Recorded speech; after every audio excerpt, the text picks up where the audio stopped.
بسم الله الرحمن الرحيم. الحمد لله والصلاة والسلام على رسول الله وعلى آله وأصحابه أجمعين ومن تبعهم بإحسان إلى يوم الدين. دوستان عزیز، بینندگان گرامی، السلام علیکم و رحمت الله و برکاته. در خدمت شما عزیزان قرار داریم در برنامه زیبای شگفتی های آفرینش. این موضوع را بنده خدمت شما عزیزان عرض می کند و هدف ما از این برنامه است که برای شما آن مسائل علمی را عرض و تقدیم بکنیم که سبب تقویه ایمان و عقیده ما شوند. هرگاه انسان در آفرینش جهان فکر کرد، بدون شک ایمانش قوی می شود، عقیدهش راسخ می شود و به این معتقد می شود که واقعا در این جهان خالقی هست، آفریدگاری هست که جهان به این زیبایی آفریده است. تمام مخلوقات خرد و بزرگ در این جهان آفریده است. این هدف ما از عرض این برنامه زیبا هست. امروز دوستان یک نقطه را اشاره می کنم که مسئله علم هست. اسلام دین است که ما را به علم تشویق نموده است. باید علم بیاموزیم. خداوند متعال در قرآن عظیم شان می فرماید: اعوذ بالله من الشیطان الرجیم انما یخشی الله من عباده العلماء. از خداوند کی زیادتر می ترسند؟ بنده های عالم خداوند، علما از خداوند متعال بیشتر و بیشتر ترس و هراس دارند. یعنی نسبت به علما هیچ کسی دیگری از خداوند ترس و خوف ندارند. چرا؟ به خاطر از اینکه علما را خداوند علم داده است و علم روشنی هست، نوری هست که همین طبقه انسان ها که علما هستند در این رو نور حرکت می کنند. خیر را می دانند، به سوی از او حرکت می کنند، شر را می دانند و از او در هراس می باشند. اما جهل و نادانی تاریکی هست. هر لحظه خطر عزیز که انسان به زمین بافتد و به زمین پرتاب شود و سبب هلاکت و اذیت شود. پس علم نور هست، جهل تاریکی هست. خداوند متعال علما را این مقام و این ویژگی داده است که در این امت انسان‌های عظیمی می باشند و عظیمی بودند. ببینید دوستا، اسلام تأکید کرده است که انسان‌ها باید به سوی علم چی بکنن؟ حرکت بکنن. علم دو بعد دارد. وقتی که ما مسئله علم را بحث میکنیم این دو بعد دارد. یک علم شرعی است و یکی علم دنیوی یا علوم معاصر هست. یکی را علم شرعی میگوین و یکی را علوم عصری میگوین یا علوم معاصر میگوین. خداوند متعال ما را به هر دو علم امر کرده است که او را بیاموزیم. یعنی وقتی که یک مسلمان به این معتقد شد که خداوند از ما علم را خواسته است که علم را بیاموزیم، پس علم دو بعد دارد، هم شرعی و هم علوم دنیوی یا علوم عصری. علوم شرعی به دین ما تعلق میگیرد، به مسائل دین ما. ای حلال است، ای حرام است، ای واجب است، ای فرض است، ای سنت است، ای مستحب است، ای مباح است. علوم شرعی شد. ای حکم بجا بیاریم، ای را باید ترک بکنیم. علم شرعی شد. مثلا نماز خواندن 5 وقت در اسلام فرض است. باید یک مسلمان 5 وقت نماز ادا بکند. در سال 1 ماه روزه گرفتن فرض است که روزه ماه رمضان میگوید. علم شرعی شد. در سال 1 بار زکات فرض است اگر شروطش فراهم شده بود. بالای هر مسلمانی که شروط زکات دو فراهم شده بود، زکات مال خود باید تادیه کند. علم شرعی شد. در عمر 1 بار حج کردن فرض است. علم شرعی هست. به علوم عصری تعلق ندارد. خداوند متعال گفته است نماز بخوانین، روزه بگیرین، زکات بدین، حج ادا کنین. این 5 رکن از ارکان اسلام است. در معاملات اسلام از ما چی خواسته است؟ در معاملات از ما خواسته است تجارت بکنین، حلال است. سود حرام است. رشوت حرام است. سرقت دزدی حرام است. این چی شد؟ این علم شرعی است. مثلا اگر یک کسی بگوید که نه خیر، مثلا سرقت یا دزدی این علم شرعی نیست، به عقل انسان تعلق میگیرد، به یک مدت زمانی جایز است که انسان سرقت بکند، یا جایز است یک انسان بکشد، یا جایز است سود بخورد. ما در دین ثوابت داریم، ثوابت دینی. ثوابت دینی است که احکام شرعی، آن چیزهایی که خداوند متعال گفته است دو هیچ تغییر نمیاد تا روز قیامت. این ثوابت دینی میگوین. مثلا سود در اسلام حرام هست تا روز قیامت. اینطور نیست که بگویم که سود به زمان پیامبر صلی الله علیه و سلم ارتباط داشت عالی جایز است. نه خیر، یک استثناءات است. مثلا بعضی علما در بعضی اوقات چی میکنن؟ بعضی فتواها رو میدهند. خداوند متعال در رابطه به حتی به محرمات هم گفته است که فمن اضطر غیر باغ ولا عاد فلا اثم علیه. اگر یک انسان در مرحله اضطرار قرار داشت، اضطرار به این معنی است که دیگه انسان چی می شود؟ خطر مرگ به او متوجه است. خطر مرگ به او متوجه است. گوشت خنزیر حرام است در اسلام. شراب نوشیدنش حرام است در اسلام. ولی انسان به مرحله می رسد که دیگه هلاک می شود، از بین می رود. در اینجا دیگه هیچ چیز نیست که انسان بخورد، مثلا گوشت خنزیر است یا شراب است. در اینجا خداوند متعال گفته است برای انسان مضطر، برای انسانی که در حالت اضطرار قرار دارد، خطر مرگ را تهدید میکند، در اونجا برای جایز است که حتی از چیز حرام هم استفاده کند تا خود را نجات بدهد. حتی فقها میگویند که یک کسی یک لقمه خورد، او لقمه در گلوش بند شد، دیگه در اینجا پیش روش دیگه چیز نیست، شراب است. او میتونه که یک جرعه شراب بنوشد تا این لقمه از دهنش پایین برود و انسان از خطر مرگ نجات پیدا بکند. یک مرحله اضطرار است. اگر این کار نکرد انسان میمیرد. انسان میمیرد. او را چی میگوید؟ او را قواعد استثنایی میگوید یا حالت اضطرار. حالت اضطرار یک حالت استثنایی هست. ثوابت چی؟ ثوابت در ثوابت دین ثابت چی نمیشود؟ شامل نمیشود. در ثوابت دین شامل. او یک حالت استثنایی است که بعضی اوقات انسان با روبرو میشود. پس علم شرعی آموختنش هم فرض است و علوم عصری هم آموختنش فرض است دوستان. چرا که انسان ها نیاز دارن.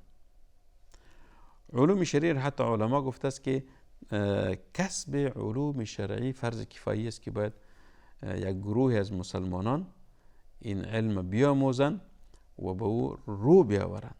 چرا؟ اگر یک گروه مسلمانان خود را به خاطر تعلیم علوم شرعی مختص نساختن، علم فراموش می شود. علم فراموش می شود. علم شرعی آموختنش فرض است.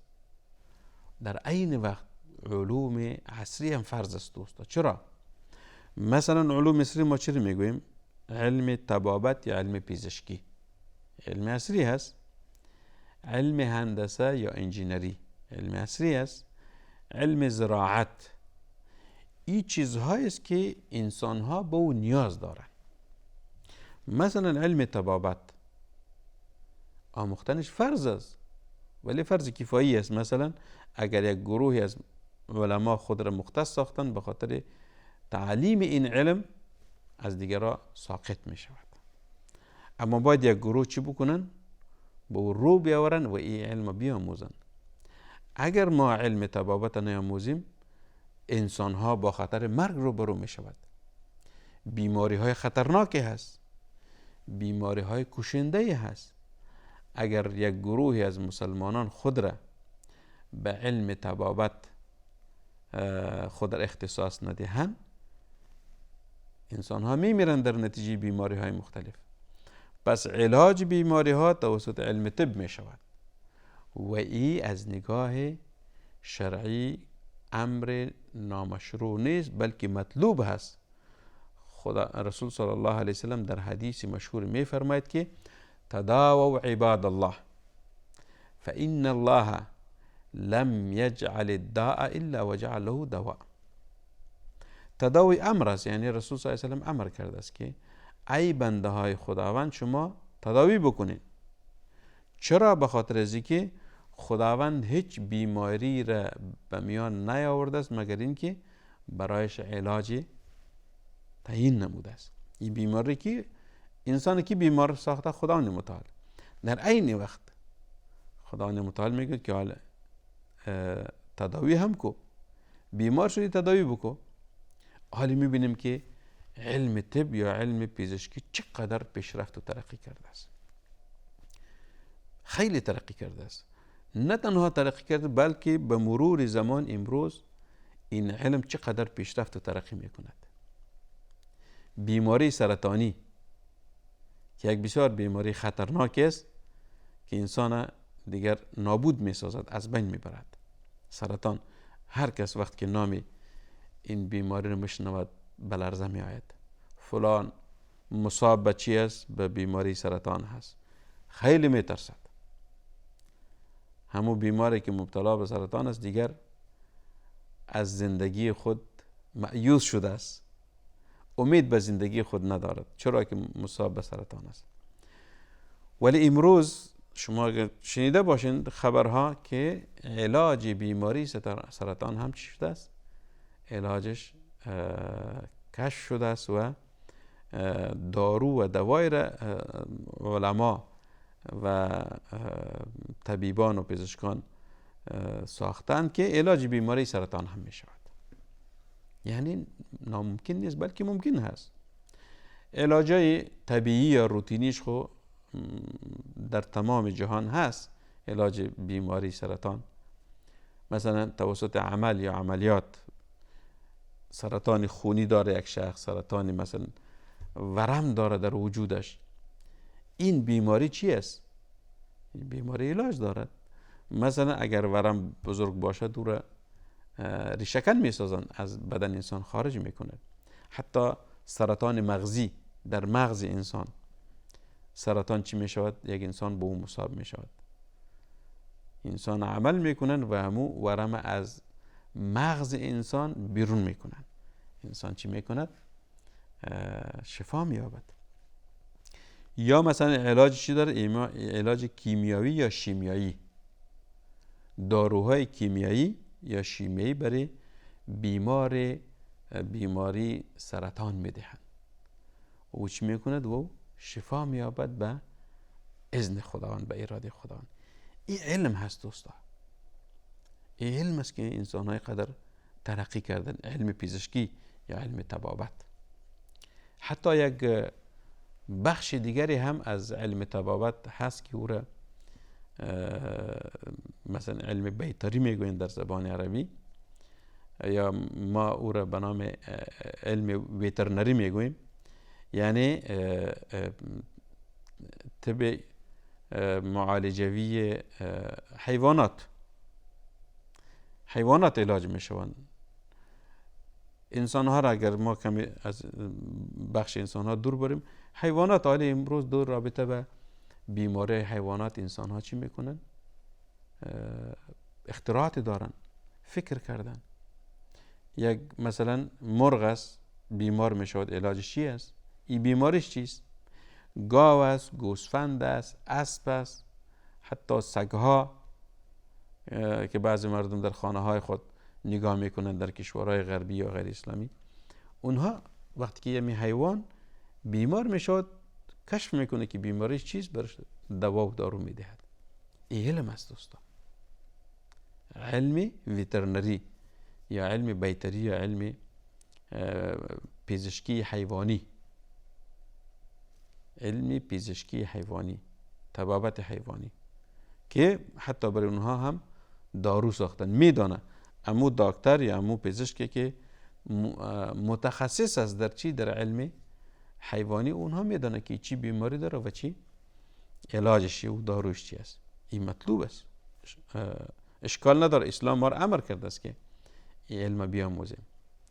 و یا در بعد دیگری که او را علم بعد کشاورزی میگویند یا علم زراعت میگویند. دوستا، کشاورزی یا علم زراعت، نباتات، خداوند متعال در این جهان یک نعمت را آفریده است که نباتات است، درخت است، مثلا دیگر نباتات است که می روید،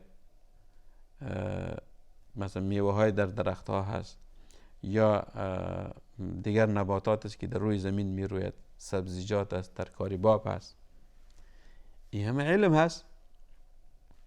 امروز پوهنتون های هست، دانشگاه های هست که حتی تنها در رابطه به علم کشاورزی یا زراعت چی میکنه؟